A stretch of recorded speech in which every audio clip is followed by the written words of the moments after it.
Hey, so today we're going to be talking about a process called dialing in espresso. To dial in espresso is to get the espresso to a place where it's consistently tasting good. There are differences between the ways that baristas dial in espresso and how they prepare it. And that actually can drastically change the way that espresso tastes. Because espresso is so concentrated, the margin for error is a lot lower, and the smallest amount of change can actually make a big difference. So let's walk through what it looks like to actually dial in espresso.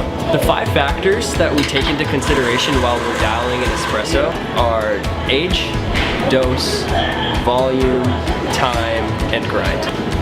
The older the coffee is, the more coffee we need to use in order to keep that flavor consistent.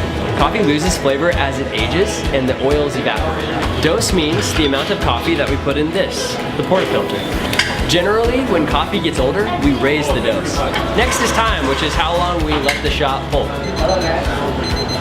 And my timer's going off, so I gotta go. Sometimes the difference between a good shot and a great shot is just 1 second. Time and volume are closely related, since pulling a shot for a longer amount of time increases the volume.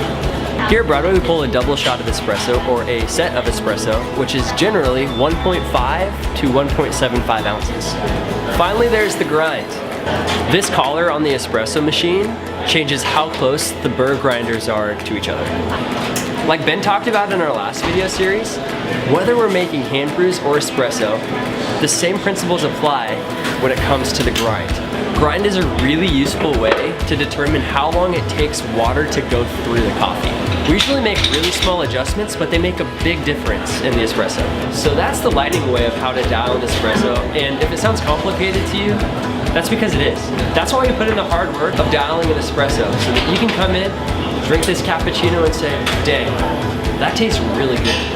If you want to know more about this process of dialing in espresso, don't be afraid to come into the coffee shop and ask one of the baristas here to tell you about the specifics of dialing in.